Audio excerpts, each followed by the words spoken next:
Sharon, thank you. Thank you for showing up. We invited several more tech companies, and they chose to just decline to not to be here in the national conversation.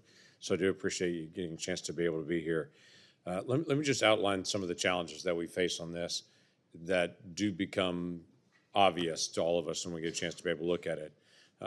This is not picking on Meta, but it's gonna be a side-by-side with TikTok, who's not here. But this is just an example side-by-side of content delivery from a company. When there was a comparison that was done of content delivery to individuals that were 35 and younger from Instagram to TikTok. Uyghur content, it was 11 to 1 Instagram. So TikTok hardly delivered it. 11 to 1 that if someone was talking about Uyghurs, Instagram was talking about it, TikTok wouldn't. In Tibet, any conversations about Tibet, 41 to 1 Instagram to TikTok, TikTok just screened it out. Tiananmen, in the Tiananmen Square, 80 to 1 content on Tiananmen Square. This is among Americans, by the way. Hong Kong protests, 180 to 1. That seemed to be a conversation that was discussed on Instagram that just didn't show up on TikTok for whatever reason. Ukraine, 12 to 1. And this one was interesting to me. There's 50 times more pro-Palestinian content on TikTok than pro-Israel content. Now, I say that to you to say there's a sense of an outside foreign influence, in this case owned by a foreign entity, trying to be able to deliver content to the United States to affect the national conversation. That's the challenge that we have, because there's not a challenge on what Americans want to be able to talk about. The challenge is a foreign entity reaching into the United States and saying, hey, I want to try to influence you by delivering content to your box that may try to sway opinions on this. So two things I would say on this. First of those is the concern is for not just a TikTok or to a foreign entity, a Russia, an Iran, trying to be able to put bad content in, misinformation, disinformation, but it's also the feeding of the quantity of the algorithm.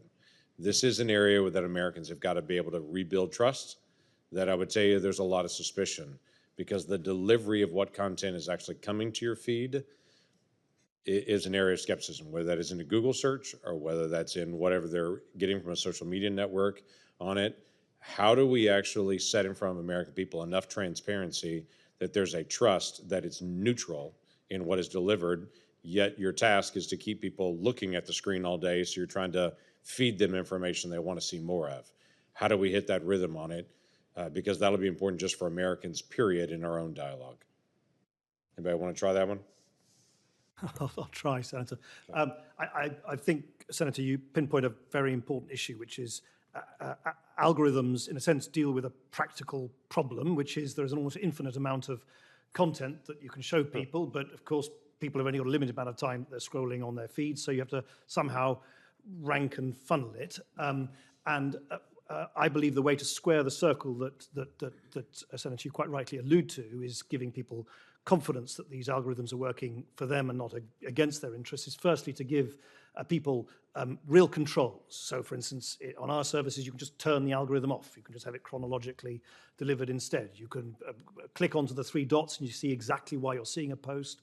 You can say you don't want to see certain ads. You can prioritize certain content and not. I think user controls are crucial. And secondly, we need to be transparent. We need to be transparent about what are the signals that we use in the algorithms. We need to be we publish alongside our financial results every 12 weeks, for instance, full transparency reports showing how we act on content that violates our policies. We have that audited by EY, so we're not sort of marking our own homework, if I can put it like that. So I think user agency and sort of control and a maximum amount of transparency for the companies are the key ingredients here.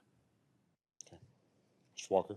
Yeah, just to follow up on that, we seriously take the point about maintaining and building trust in the services. So some of the ways we do that are anchoring our results in raters who are located throughout the United States in rural and urban areas, 49 states at last count. That's the ground truth for many of our services. But beyond that, we do things like, for example, on YouTube, not just promoting the most popular videos, but the videos that users have found the most valuable. We will survey our users the day after. Did you have a good experience on the service? Did you find this a valuable use of your time? And then making sure that we are consistently and clearly and transparently enforcing our policies, which we also publish. It's a responsibility we take very seriously.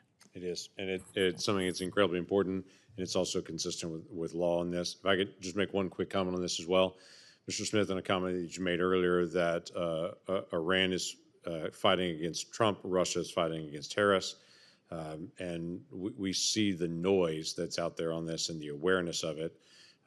I do think it's important that we have this conversation to be able to make Americans well aware that not everything they see is accurate or correct, and there are things very deliberate.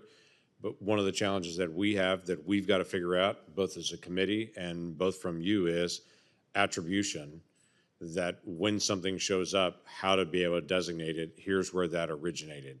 Because by the time it gets shared 50 times through different places, people don't know where it originated anymore. So there's one challenge of taking off content that's Russian content, Iranian content that's deliberately mean to attack and to disturb Americans in whatever way that may be.